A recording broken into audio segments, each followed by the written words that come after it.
క్షణక్షణం పోరాటం కణంకణం ప్రజాపక్షం జన సైనిక్ న్యూస్ కి స్వాగతం. ముందుగా హెడ్లైన్. అందరి లక్ష్యం ఆయనే. ఆయన టార్గెట్ గా రాబోయే రాజకీయం అంతా నడుస్తుందా? ఒక్కరు కాదు, ఇద్దరు కాదు, శత్రువుల సంఖ్య అపారం. చంద్రబాబు, పవన్, బాలకృష్ణ, నల్లారి కిరణ్ ఇలా అన్ని పార్టీల నాయకుల్ని ఓడిస్తానన్నారు. అధికార దర్పం చూపారు. అపారమైన ఆర్థిక సంపద పోగేశారు. అటు ప్రతిపక్షాలు ఇటు స్వపక్షంలో అనేక మంది శత్రువులను తయారు చేసుకున్నారు. ఆయనే మాజీ మంత్రి పెద్దిరెడ్డి రామచంద్రారెడ్డి.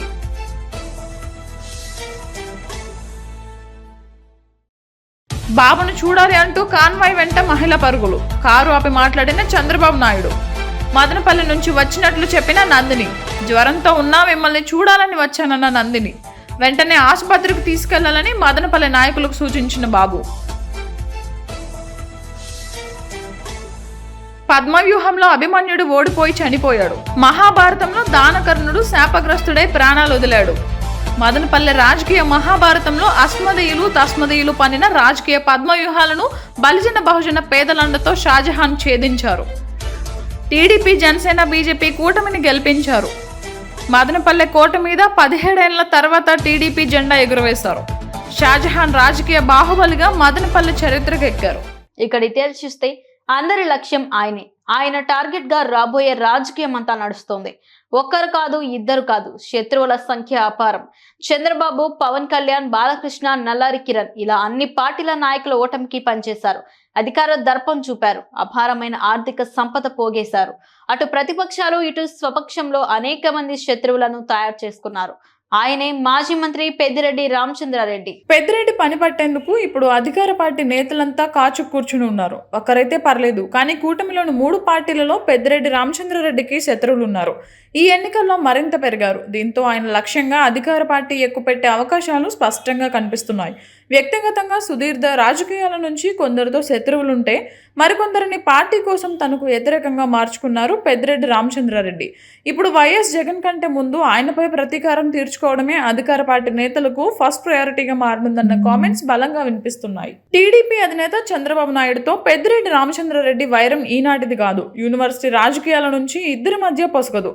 ఇద్దరు వేర్వేరు పార్టీలో ఉంటూ తమ ఆధిపత్యం కోసం ప్రయత్నించేవారు. ముఖ్యంగా 2019 ఎన్నికల్లో వైసీపీ గెలిచిన తర్వాత చంద్రబాబును పెద్దిరెడ్డి రామచంద్రారెడ్డి కావాలని టార్గెట్ చేశారని ఆ పార్టీ నేతలు బహిరంగంగానే చెబుతున్నారు. కుప్పం నియోజకవర్గంలో చంద్రబాబును ఓడించడానికి చేసిన ప్రయత్నం అయితే కావచ్చు. అంగళ్ళలో జరిగిన దాడుల విషయంలోనూ తిరుపతి విమానాశ్రయంలో చంద్రబాబుకు జరిగిన అవమానం వెర్సి పెద్దిరెడ్డిని లక్ష్యంగా చేసుకుని టీడీపీ నేతలు నడిచేందుకు ఎక్కువగా అవకాశాలున్నాయి. ఆయన ఆర్థిక మూలాలపై కూడా దెబ్బతీసే ఛాన్స్ ఉందని చెబుతున్నారు. నల్లారి సోదరులతో ఇక పెద్దిరెడ్డి రామచంద్రారెడ్డికి బీజేపీలో ఉన్న నల్లారి కిరణ్ కుమార్ రెడ్డికి అస్సలు పడదు. ఇద్దరు కాంగ్రెస్ పార్టీలో ఉన్నప్పటికీ ఒకరిపై మరొకరు పై చేయి సాధించేందుకు ప్రయత్నించేవారు. వీరి శత్రుత్వం కూడా ఈనాటిది కాదు. అయితే ఇప్పుడు రాష్ట్రంలో కూటమి, కేంద్రంలో బీజేపీ అధికారంలోకి రావడంతో నల్లారిది పైచేయి అయింది. సోదరుడు నల్లారి కిషోర్ కుమార్ రెడ్డి పీలేరు నుంచి విజయం సాధించారు. పీలేరులో కిషోర్ కుమార్ రెడ్డిని ఓడించేందుకు పెద్దిరెడ్డి ప్రయత్నించారని, రాజంపేటలో మిథున్ రెడ్డి చేతిలో ఓటమి పాలై అవమానంతో ఉన్నారు. దీంతో నల్లారి సోదరుల ఫస్ట్ టార్గెట్ పెద్దిరెడ్డి రామచంద్రారెడ్డి కాక మరెవరుంటారన్నది ఎవరిని అడిగినా చెబుతారు. చిత్తూరు జిల్లాలో తమ కుటుంబాన్ని గత 5 ఏళ్లలో అణచివేసే ప్రయత్నం వేసిన వైనాన్ని చెబుతున్నారు. నేరుగా నల్లారి కిషోర్ కుమార్ రెడ్డి మీడియా సమావేశం పెట్టి మరీ పెద్దిరెడ్డికి హెచ్చరికలు పంపారంటే ఏ రేంజ్లో కష్టం ఉన్నారో అర్థమవుతోంది. పవన్ను ఓడించేందుకు తీవ్రంగా ప్రయత్నించడం వల్ల జనసేనకు పెద్దిరెడ్డి టార్గెట్ అయ్యారు. పవన్ కళ్యాణ్కు పెద్దిరెడ్డి రామచంద్రారెడ్డికి మధ్య మొన్నటి వరకు రాజకీయ విభేదాలు మాత్రమే కానీ వ్యక్తిగత ద్వేషాలంటూ ఏమీ లేవు. అయితే పిఠాపురం నియోజకవర్గంలో పవన్ కళ్యాణ్ ఓడించడానికి పెద్దిరెడ్డి, మిథున్ రెడ్డి పెద్ద ఎత్తున నిధులు ఖర్చు చేశారని జనసేన నేతలు ఆరోపిస్తున్నారు. రాజంపేటలో ప్రచారం చేసే సమయంలోనూ పవన్ కళ్యాణ్ పెద్దిరెడ్డి రామచంద్రారెడ్డి కుటుంబం నిర్వహిస్తున్న వ్యాపారాలపై ధ్వజమెత్తారు. అక్రమ మద్యం, ఇసుక అంటూ వారిపై విమర్శలు చేశారు. దీంతో పెద్దిరెడ్డి రామచంద్రారెడ్డికి 3 పార్టీల నుంచి శత్రువులు తయారైనట్లేనని అనుకోవాలి. అంతేకాక సొంత పార్టీలోనూ పెద్దిరెడ్డికి అనేక మంది బయటకు కనబడిన శత్రువులు ఉన్నారు. సొంత జిల్లాలో తన ఆధిపత్యానికి అడ్డుగా నిలిచే ప్రతి ఒక్కరిని పెద్దిరెడ్డి నిర్దాక్షిణ్యంగా అణచివేయడానికి ప్రయత్నించారనే ఆరోపణలు ఉన్నాయి. ఇలా అనేక మంది శత్రువులను దాదాపు 3 దశాబ్దాలుగా తయారు చేసుకోవడమే పెద్దిరెడ్డికి గడ్డుకాలం వచ్చిందనడానికి కారణమని రాజకీయ పరిశీలకులు తేల్చి చెబుతున్నారు. ఈ 5 ఏళ్లు వీరిని ఎదుర్కొనడం పెద్దిరెడ్డికి కత్తి మీద సామే అవుతుంది. ఈ సమస్య నుంచి అధిగమించాలంటే పెద్దిరెడ్డి రామచంద్రారెడ్డి ముందు ఎలాంటి ఆప్షన్లు లేవంటున్నారు. మరి పెద్దాయన ఈ ప్రమాదం నుంచి బయటపడే మార్గం గురించి నిరంతరం ఆలోచిస్తూనే ఉండాల్సిందేనంటున్నారు ఆయన సన్నిహితులు, పార్టీ అభిమానులు. చంద్రబాబు ప్రమాణ స్వీకారానికి రామ్ చరణ్ ఈ నెల 12న ఏపీ సీఎంగా టీడీపీ అధినేత చంద్రబాబు ప్రమాణ స్వీకారం చేయనున్నారు.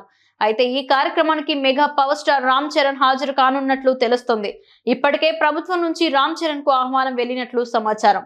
విజయవాడలోని కేసరపల్లి ఐటీ పార్క్ సమీపంలో జరిగే ఈ కార్యక్రమంలో పాల్గొనేందుకు రామ్ చరణ్ గ్రీన్ సిగ్నల్ ఇచ్చినట్లు తెలుస్తోంది. రెండుకి చెడిన రేవడిలో 1.08 లక్షల మంది వాలంటీర్లు. నోటిఫికేషన్ వెలువడ్డాగా రాష్ట్ర వ్యాప్తంగా 1,08,273 మంది వాలంటీర్లు రాజీనామా చేశారు. ప్రభుత్వం మారిపోవడంతో రాజీనామా చేసిన వాలంటీర్ల పరిస్థితి ఆగమ్య గోచారంగా మారిపోయింది. వీరిలో అత్యధికంగా అనంతపురం జిల్లాలో 6,398, పార్వతీపురం మన్యం జిల్లాలో అత్యల్పంగా 515 మంది ఉన్నారు. ఎన్నికల్లో తమ పార్టీ తరపున ప్రచారం చేయాలన్న అధికార పార్టీ ఎమ్మెల్యేలు, నేతల ఒత్తిళ్లతో వీరు వాలంటీర్ ఉద్యోగాలను వదులుకున్నారు. వీరిలో చాలా మంది ప్రచారంలో వైకాపా అభ్యర్థులకు అండగా నిలబడ్డారు. ఓటర్లకు తాయిలాల పంపిణీలో కీలకంగా వ్యవహరించారు. తీరా ఎన్నికల్లో వైకాపా బోర్లా పడడం, ఎన్డీఏ కూటమి ఘన విజయం సాధించి ప్రభుత్వం ఏర్పాటు చేస్తుండటంతో రాజీనామా చేసిన వాలంటీర్ల పరిస్థితి కుడితిలో పడ్డ ఎలుకలా తయారైంది. తమ భవిష్యత్ ఏంటని ప్రశ్నిద్దామన్నా వైకాపా నేతలు ముఖం చాటేస్తున్నారని వాపోతున్నారు. ఒత్తిళ్లకు తలొగ్గక కొనసాగిన వారంతా మంచి రోజులు రాబోతున్నాయని ఆశిస్తున్నారు. వాలంటీర్ల పారితోషికం రెట్టింపు చేస్తామన్న చంద్రబాబు హామీ వారిని ఊరిస్తోంది. పింఛన్ల పెంపుపై ఆంధ్రప్రదేశ్ అధికారులు కసరత్తు ప్రారంభించారు. 4,000 రూపాయల పింఛన్ పెంపుతో పాటు దివ్యాంగులకు 6,000 పింఛన్ రూపాయలు ఏప్రిల్ నుంచి అమలు చేస్తామని టీడీపీ, జనసేనలు తమ మేనిఫెస్టోలో ప్రకటించారు. ఏప్రిల్ నుంచే పింఛన్ పెంచి జూలై 1వ తేదీన 7,000 రూపాయలు అందిస్తామని చంద్రబాబు ప్రకటించారు.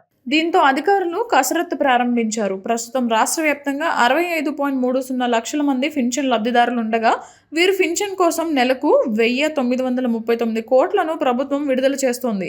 ఏప్రిల్ నుంచి 4,000 పింఛన్ పెంపు అమలు చేస్తే ఒక్కొక్కరికి 7,000 ఇవ్వాల్సి ఉంటుంది. ఇందుకు జూలై 1న పింఛన్ పంపిణీ చేయడానికి 4,400 కోట్లు అవుతుందని అధికారులు ప్రాథమికంగా అంచనా వేశారు. దీంతో పింఛన్ లబ్ధిదారుల్లో సంతోషం వ్యక్తమవుతోంది. వాల్మీకుల ఎస్టీ పునరుద్ధరణ చంద్రబాబుతోనే సాధ్యమని వీఆర్ఎస్ఎస్ రాష్ట్ర అధ్యక్షుడు పోదల నరసింహులు స్పష్టం చేశారు. గతంలో కూడా వాల్మీకుల ఎస్టీ పునరుద్ధరణకు సత్యపాల్ కమిషన్ ఏర్పాటు, అసెంబ్లీ తీర్మానం చేసిన చంద్రబాబు నాయుడు ఈ మారు పార్లమెంట్ లో ఎస్టీ బిల్ ఆమోదం పొందేలా కృషి చేయాలని కోరారు. సార్వత్రిక ఎన్నికలలో తెలుగుదేశం, జనసేన, బీజేపీ కూటమి అఖండ విజయాన్ని సాధించి రేపు ప్రమాణ స్వీకారం చేయబోతున్న తెలుగుదేశం పార్టీ అధినేత చంద్రబాబు నాయుడుకు వీఆర్ఎస్ఎస్ రాష్ట్ర అధ్యక్షులు పొదల నరసింహులు నేడు ఒక ప్రకటనలో శుభాకాంక్షలు తెలియజేశారు. రానున్న రోజుల్లో వాల్మీకులను ఆదుకుంటారని ఆశిస్తున్నట్లు మీడియా ద్వారా తెలిపారు. ఎస్టీ పునరుద్ధరణ చేసి వాల్మీకులను ఆదుకుంటారని ఆశాభావం వ్యక్తం చేశారు. కేంద్రంలో కూడా క్రియాశీలకంగా మారిన చంద్రబాబు నాయుడు దశాబ్దాల వాల్మీకుల ఎస్టీ కళ సాకారం చేసి చరితార్థుడుగా నిలవాలని పొదల ఆకాంక్షించారు. రేపు విజయవాడలో ప్రమాణ స్వీకారం చేస్తున్న చంద్రబాబు నాయుడు గారికి మా హృదయపూర్వక ధన్యవాదాలు. వాల్మీకి రిజర్వేషన్ సాధన సమితి తరఫున వాళ్ళకి ప్రత్యేక ధన్యవాదాలు తెలుపుకుంటున్నాం. అదేవిధంగా వాల్మీకులు ప్రతి ఒక్క తాను కూడా రాష్ట్రంలో ఉమ్మడి కూటమికి వాల్మీకులందరూ కూడా ఓట్లేసి గెలిపించడం జరిగింది. అదేవిధంగా గత ప్రభుత్వంలో జగన్మోహన్ రెడ్డి గారు మాకు వాల్మీకుల్ని ఎస్టీ జాబితా చేస్తామని చెప్పి మాట ఇచ్చి మాట తప్పిన జరిగింది. అదేవిధంగా అనేక ఉద్యమాలు, రోడ్లు దిగ్బంధులు అయితేమి, కలెక్టర్ ఆఫీసులో ముట్టడులు అయితేమి, ఎన్నో రస్తారోకులు అయితేమి, ఆమరణ నిరాహార దీక్షలు అయితేమి, రిలే నిరాహార దీక్షలు అయితేమి, ఎన్నో ఈ విధంగా ఉద్యమాలు చేస్తే కూడా జగన్మోహన్ రెడ్డి గారు మమ్మల్ని వాల్మీకుల్ని విస్తృత చేసినాడు. కాబట్టి దయవంచి చంద్రబాబు నాయుడు గారు మాకు మాట ఇచ్చారు కాబట్టి అనేక విధాలుగా ఈ సబ్జెక్టు గురించి వాల్మీకులు ఏ విధంగా ఎస్టీ చేయాలా అని చెప్పి ఇంతకు ముందే కర్ణాటక పంపించి కలెక్టర్ గారిని, కాలువ శ్రీనివాసరావు అన్న గారిని ఇద్దరిని పంపించి ఏ విధంగా జరిగిందో అని చెప్పి అక్కడ కూడా ఫైల్ తెప్పించడం జరిగింది. మళ్ళా పార్లమెంట్కి పంపిస్తే అక్కడ బిల్లు పాస్ కాలేదు. మళ్ళా ఆ విధంగా రిటర్న్ రావడం జరిగింది. ఆ విధంగా లేకుండా ఈసారి వాల్మీకుల్ని మీరు ఎస్టీగాను చేస్తే అనేక వచ్చే ఇంకా రాబోయే దీంట్లో కూడా మీరే సీఎంగా ఉంటారు. వాల్మీకులు ఆవేదన మీరు ఒక్కరికే తెలుసు. రాహుల్ గాంధీ ప్రధాని మంత్రి కాలేనందుకు బాధపడుతున్నా భారత ప్రజాస్వామ్య విలువను, రాజ్యాంగ ఔన్నత్యాన్ని కాపాడేలా ప్రజలు తీర్పిచ్చినందుకు సంతోషంగా ఉంది. పెరిగిన ఓటు శాతం, బలమైన ప్రతిపక్షంగా కాంగ్రెస్ ను దీవించిన ప్రజలకు కృతజ్ఞతలు. రాబోయే రోజుల్లో కాంగ్రెస్ పార్టీకి మంచి రోజులు వస్తాయి. భావి భారత ప్రధానిగా రాహుల్ గాంధీ ఉద్భవిస్తారని మదనపల్లె కాంగ్రెస్ పార్టీ నేత షేక్ రెడ్డి సాహెబ్ ఆశాభావం వ్యక్తం చేశారు. మదనపల్లి కాంగ్రెస్ పార్టీ నేత రెడ్డి సాహెబ్ ఆధ్వర్యంలో మాజీ ప్రధానమంత్రి స్వర్గీయ ఇందిరాగాంధీ విగ్రహానికి పూలమాలలు వేసి నివాళులు అర్పించిన కాంగ్రెస్ పార్టీ నాయకులు రాష్ట్రంలో ఏర్పడబోతున్న నూతన ప్రభుత్వానికి శుభాకాంక్షలు తెలిపి తమ గొప్పదనాన్ని చాటుకున్నారు. ఎన్నికల కోడ్ సందర్భంగా రంగుమారిన ఇందిరాగాంధీ విగ్రహానికి నూతనంగా పెయింటింగ్స్ వేయించిన తర్వాత గజమాల వేసి నివాళులు అర్పించారు. ఈ సందర్భంగా రెడ్డి సాహెబ్ మాట్లాడుతూ రాహుల్ గాంధీ అహంకార అణచివేత పాలనకు పాల్పడుతున్న బీజేపీకి కళ్ళెం వేసి భారతదేశాన్ని, భారత రాజ్యాంగాన్ని కాపాడారన్నారు.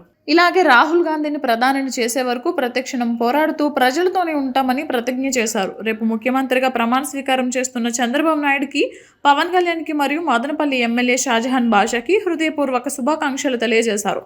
ఈ కార్యక్రమంలో రాష్ట్ర మైనారిటీ ఉపాధ్యక్షులు డాక్టర్ ఎస్కే బాషా, రాష్ట్ర మహిళా ఉపాధ్యక్షురాలు మీనా కుమారి, పట్టణ మైనారిటీ అధ్యక్షులు మహబూబ్ ఫీర్, పట్టణ మహిళా అధ్యక్షురాలు ఈశ్వరమ్మ, రూరల్ మండల మైనారిటీ అధ్యక్షులు అల్లా బక్షు, పట్టణ యూత్ కాంగ్రెస్ అధ్యక్షులు కాసిం వల్లి, అర్షద్ తదితరులు పాల్గొన్నారు.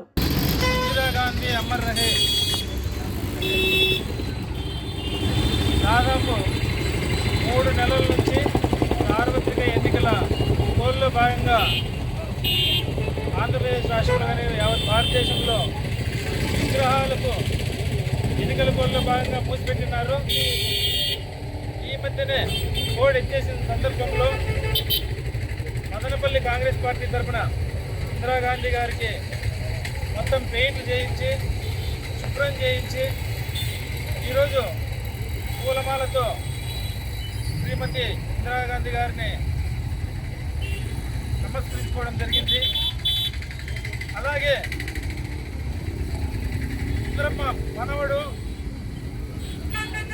యువనేత రాహుల్ గాంధీ గారు గత కొద్ది కాలం నుంచి అవిశ్రాంతంగా పోరాడిన పోరాటంలో భారతదేశ ప్రజలు కాంగ్రెస్ పార్టీకి ఉన్న స్థానాన్ని ఇచ్చారు. మోడీ గారికి దిమ్మ తిరిగే ఓటు శాతం ఇచ్చారు. ప్రధానమంత్రి అయ్యే అవకాశం కోల్పోయిందని బాధ తప్ప భారతదేశంలో రాజ్యాంగాన్ని కానీ ప్రజలను కానీ కాపాడుకునే అవకాశం ప్రజలు మాకు ఇచ్చారు. చాలా సంతోషం. అలాగే రేపు ఆంధ్రప్రదేశ్ రాష్ట్ర ముఖ్యమంత్రిగా నారా చంద్రబాబు నాయుడు గారు ప్రమాణ స్వీకారం చేస్తున్నారు. మదనపల్లి శాసనసభ్యులుగా షాజహాన్ బాషా గారు కూడా ఎన్నికయ్యారు. వారిరువురికి మదనపల్లి కాంగ్రెస్ కమిటీ తరఫున హృదయపూర్వక శుభాకాంక్షలు తెలియజేస్తున్నాను. రాబో రోజుల్లో ఇటు మదనపల్లిలో కానీ, ఆంధ్రప్రదేశ్లో కానీ, భారతదేశంలో కానీ 100% కాంగ్రెస్ పార్టీ ముందుకు వస్తుంది. ఈ నినాదంతో ఈ రోజు నుంచి మేము కాంగ్రెస్ పార్టీ కార్యకర్తలు ప్రతి ఒక్కరూ ముందడుగు వేసి ముందుకంటే ఇంకా కొద్దిగా బలంగా పోరాడి కాంగ్రెస్ పార్టీని రాహుల్ గాంధీ గారిని ప్రధానమంత్రి చేసే వరకు అల్లుపెరగని పోరాటం చేస్తామని ఈ సందర్భంగా తెలియజేస్తున్నాం. అభిమానం వెలకట్టలేనిది. కానీ పెంచిన తల్లిదండ్రుల కంటే కూడా తాము అభిమానించే నాయకులను, సినిమా యాక్టర్లను, క్రీడాకారులను అభిమానించే వారిని మనం తరచూ చూస్తుంటాం. ఈ తరహాకు చెందిందే మదనపల్లె నందిని. టీడీపీ అంటే అమితమైన అభిమానం, కళ. నందిని చంద్రబాబు నాయుడు అంటే పడి చచ్చేంత అభిమానం. బాబును చూడాలి అంటూ కాన్వాయ్ వెంట మహిళ పరుగులు. కారు ఆపి మాట్లాడిన చంద్రబాబు. కూటమి ఎమ్మెల్యేల సమావేశానికి వచ్చిన చంద్రబాబు నాయుడుని చూసేందుకు ప్రజలు పెద్ద ఎత్తున రోడ్ల మీదకు వచ్చారు. పార్టీ కార్యకర్తలు, అభిమానులు దారి పొడవునా స్వాగతం పలికారు. ఏ కన్వెన్షన్లో కూటమి సమావేశం అనంతరం ఉండవల్లి ప్రయాణమైన చంద్రబాబును చూసేందుకు మదనపల్లెకి చెందిన నందిని అనే మహిళ కాన్వాయ్ వెంట పరుగులు పెట్టింది. ఆ మహిళను కారులోంచి చూసిన చంద్రబాబు వెంటనే కాన్వాయ్ను ఆపి ఆ మహిళను దగ్గరకు పిలిచి మాట్లాడారు. తనది మదనపల్లి అని, తన పేరు నందిని అని చెప్పిన ఆ మహిళ చంద్రబాబుపై అభిమానంతో చూడడానికి వచ్చాను అని చెప్పింది. తనను చూసి ఎమోషన్ అయిన ఆ మహిళతో చంద్రబాబు మాట్లాడారు. సెక్యూరిటీని వారించి ఆమె వివరాలు తెలుసుకున్నారు. మా కష్టం ఫలించి మా కోరిక మేరకు మీరు సీఎం అయ్యారు సార్, ఒక్కసారి మీ కాళ్ళు మొక్కుతాను అంటూ ఆ మహిళ అనగా చంద్రబాబు సున్నితంగా వారించారు. ఆమెను ఆప్యాయంగా పలకరించి ఆమెతో ఫోటో దిగారు. తనకు జ్వరం ఉన్నా చూడాలని వచ్చాను అని నందిని చెప్పగా ముందు ఆసుపత్రికి వెళ్ళు అంటూ సూచించారు. ఆమె ఎక్కడ ఉంటారో తెలుసుకొని అవసరమైన వైద్యం సాయం చేయాలని పార్టీ నేతలకు చంద్రబాబు నాయుడు సూచించారు. పద్మ వ్యూహంలో అభిమన్యుడు ఓడిపోయి చనిపోయాడు. మహాభారతంలో దానకరుణుడు శాపగ్రస్తుడై ప్రాణాలు వదిలాడు. మదనపల్లె రాజకీయ మహాభారతంలో అస్మదీయులు, తస్మదీయులు పన్నిన రాజకీయ పద్మ వ్యూహాలను బలిజన బలిజన బహుజన పేదల అండతో షాజహాన్ ఛేదించారు. టీడీపీ జనసేన బీజేపీ కూటమిని గెలిపించారు. మదనపల్లె కోట మీద 15 ఏళ్ల తర్వాత టీడీపీ జెండా ఎగరవేశారు. షాజహాన్ రాజకీయ బాహుబలిగా మదనపల్లె చరిత్రకెక్కారు. మదనపల్లెలో వైసీపీ గెలుస్తుందనుకున్నారు, టీడీపీ గెలిచింది. రాష్ట్రంలో చంద్రబాబు ఓడిపోతారనుకున్నారు, జగన్ ఓడిపోయారు. ఓడలు బండ్లు కావడం, బండ్లు ఓడలు కావడం అంటే సరిగ్గా ఇదేనేమో.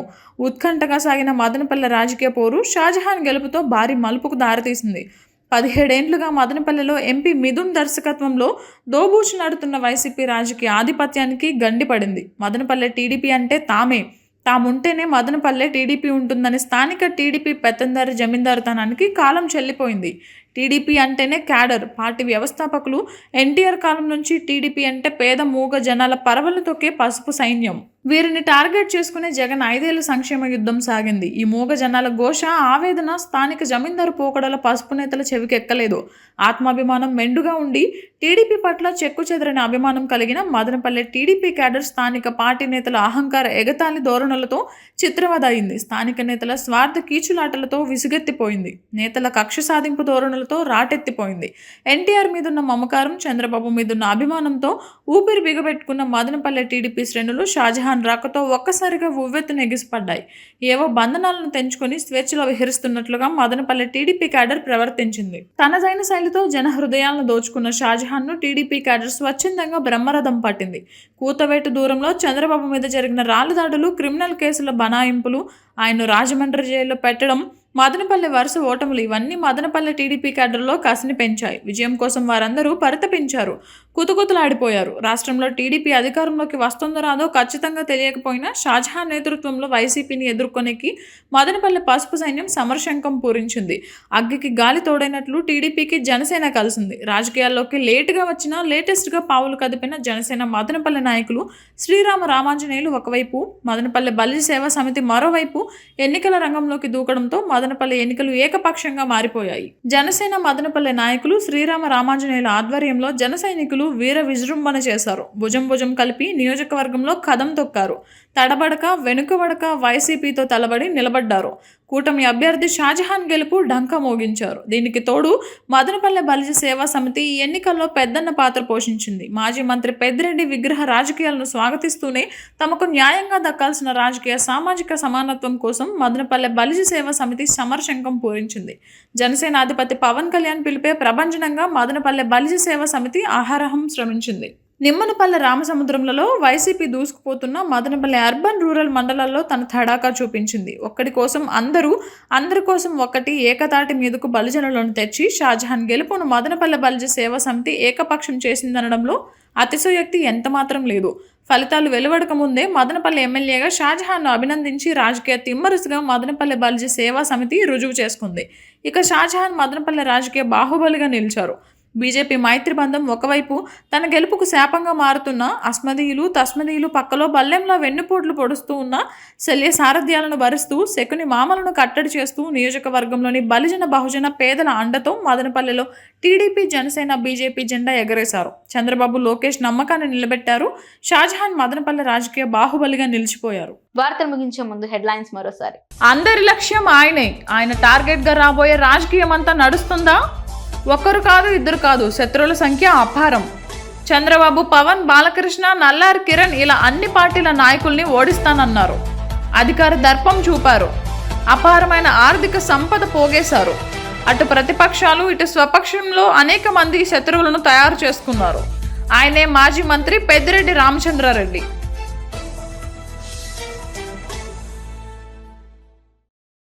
బాబును చూడాలి అంటూ కాన్వాయ్ వెంట మహిళ పరుగులు. కారు ఆపి మాట్లాడిన చంద్రబాబు నాయుడు. మదనపల్లి నుంచి వచ్చినట్లు చెప్పిన నందిని. జ్వరంతో ఉన్నా మిమ్మల్ని చూడాలని వచ్చానన్న నందిని. వెంటనే ఆసుపత్రికి తీసుకెళ్లాలని మదనపల్లి నాయకులకు సూచించిన బాబు. పద్మవ్యూహంలో అభిమన్యుడు ఓడిపోయి చనిపోయాడు. మహాభారతంలో దానకర్ణుడు శాపగ్రస్తుడై ప్రాణాలు వదిలాడు. మదనపల్లె రాజకీయ మహాభారతంలో అస్మదీయులు తస్మదీయులు పన్నిన రాజకీయ పద్మవ్యూహాలను బలిజన బహుజన పేదలండతో షాజహాన్ ఛేదించారు. టీడీపీ జనసేన బీజేపీ కూటమిని గెలిపించారు. మదనపల్లె కోట మీద 17 ఏళ్ల తర్వాత టీడీపీ జెండా ఎగురవేశారు. షాజహాన్ రాజకీయ బాహుబలిగా మదనపల్లె చరిత్రకెక్కారు. క్షణక్షణం పోరాటం, కణకణం ప్రజాపక్షం. జన సైనిక్ న్యూస్ ఇంతటితో సమాప్తం. తిరిగి రేపటి బులెటిన్ లో మళ్ళీ కలుసుకుందాం. అంతవరకు సెలవు, నమస్కారం.